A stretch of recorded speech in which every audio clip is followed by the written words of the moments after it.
the season for hiking in southern Colorado. Yeah, so right now Julie joins us with Hiking Bob, who's talking about the new trails to explore. Julie?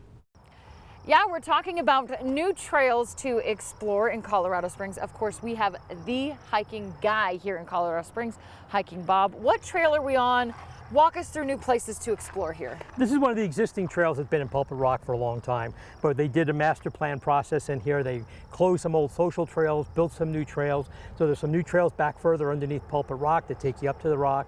There's a bicycle only trail on the other side of Pulpit Rock. So they did a lot of work in here in the last couple of years, and there's still work being done. And you mentioned that they worked with UCCS, is that right? Yes, so there's UCCS is on the other side of Pulpit Rock. Yeah. They have their own trail system. They've connected everything together, so you can hike from here into UCCS, come back around into Pulpit Rock. Okay, have you been out exploring the new parts of it? I have. And your thoughts? My thoughts are they're great. Are they? Really some nice, it's easier to get to the summit. It's really nice. What is the level of difficulty for people who are coming out here that maybe want to explore the new trails? Most of these are going to be really easy trails. A little bit of a scramble maybe if you want to get to the top of Pulpit Rock, but other than that, these are all going to be pretty easy trails. Okay, the view's great up there. I've not been up there yet. The view is awesome from up there, especially at sunset. Yes. It's really at a great spot. And I mean, these trails here at Pulpit Rock are so great because, like, look what we're looking at right now. The whole entire mountain range, Pikes Peak, it's right off the interstate, really, so it's not a difficult place to find. Yeah, it's not a difficult place to find. The parking lot here at the north end is a little small. They built a new parking lot at the south end, a little bigger,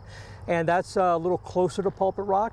Both of them are great. There's also neighborhood connection, so if you live in the neighborhood, you can probably just walk right in. You don't even have to drive over. Ooh, how nice is that? Yeah. I feel like I have to drive everywhere if I want to get to a trail, so very, very good. Okay, hey, back to you in the studio. It's also prime hiking time. It is, that's right. And right now Julie is out and about with Hiking Bob, who shares more now about how you should dress. Julie, good morning. Okay, when you go out hiking, you need the right essentials. Hiking Bob is here with us. Bob, I'm real bad to just throw on my tennis shoes, whatever socks I've got lying around. Maybe the socks have holes in them. If you can't see them, why should I throw them away? But there is a proper way to dress when you're going out hiking. There are a lot of people who like wearing trail runners or sneakers for hikes, and if that gives you the support you need, that's fine. That may not work well for you if you're doing a really long hike or carrying a heavy backpack. I like wearing just good old ankle supportive hiking boots. Okay. And I have issues with my ankle, so I need really supportive boots. I bust my ankles all the time. Yeah. Maybe I need to upgrade. And so maybe, something that comes up a little higher, that laces up tight around there. So you want the right kind of footwear. I mean, we see people out here in flip-flops and things like that. That is really on this slippery Oh my gosh. stuff, Bob, not I right. see people in flip-flops on the incline. Yeah. And I think to myself, okay, that's a choice.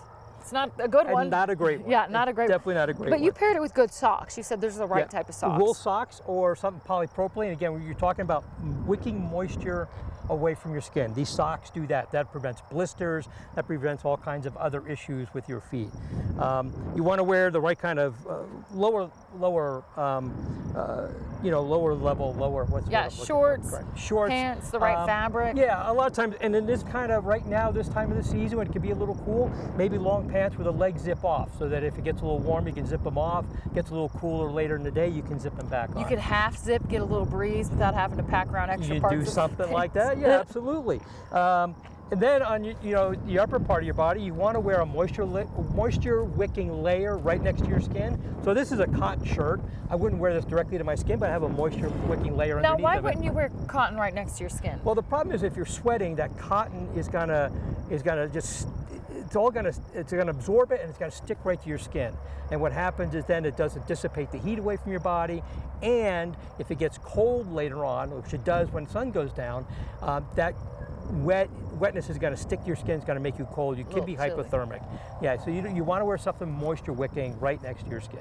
Okay, and then if people want more tips from you, how can they find you? Well, they can go to my website, hikingbob.com. Feel free to email me, message me on all the social media outlets. I'm on everything. You can do that. Everything is linked off of hikingbob.com.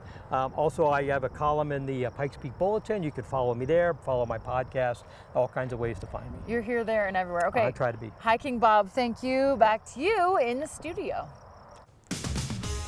In a good hike. Okay, so Julie right now is with us here in Hiking Bob. They're out and about to highlight what you should carry in your hiking bag. Julie, good morning.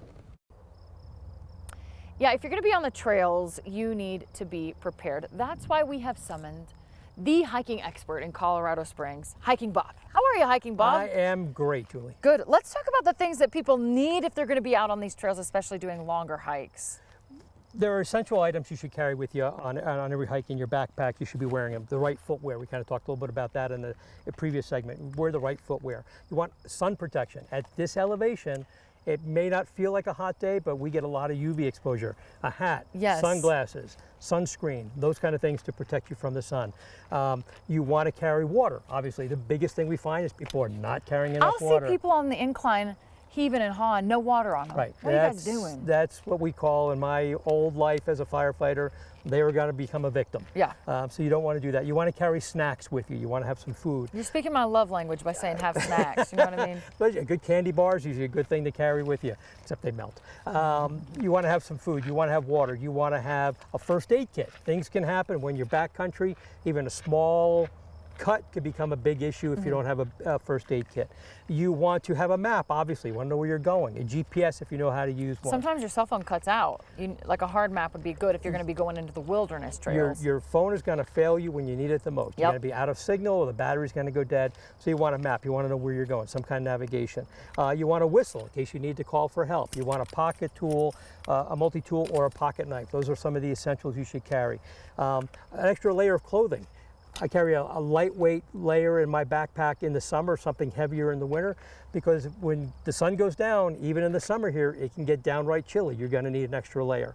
You want some rain gear. It can rain here. We know that it rains in the summer during monsoon season like clockwork. I was going to say, if you don't like the Colorado, just wait. There's probably a snowstorm on the way. Snowstorm or rainstorm is Yeah. going to happen. So you want some rain gear, lightweight, packable, poncho, even a trash bag. A 50-gallon trash bag can be used as rain gear. And you want some kind of extra shelter in case you really get stuck. One of those little space blankets, they're real cheap, they fold up real small, are really handy to have with you. So those are things that you want to carry with you, have available with you, that you're going to cover like 99% of anything that's going to happen if you carry one of those things. Don't have to be a lot of things, and that list of things or what kind of stuff varies from winter to winter or from season to season. So if you're carrying a heavy extra layer in the winter, you could probably trade that out for a lighter weight extra layer in the summer. Okay, you have a website, you have all sorts of resources available for people who are interested in learning more, especially learning more about hiking here in Southern Colorado. What is it? How can people find you? HikingBob.com has links to all my social media, my newspaper columns, my podcast. You can send me an email from there. I'm on all those, all the different platforms. I'm on X and Threads and Instagram and Facebook, everything. And I have to say this before we conclude, a follow for Hiking Bob on Instagram is great because you're a photographer too and you post some really beautiful photos. So Thank you. okay, back to you in the studio.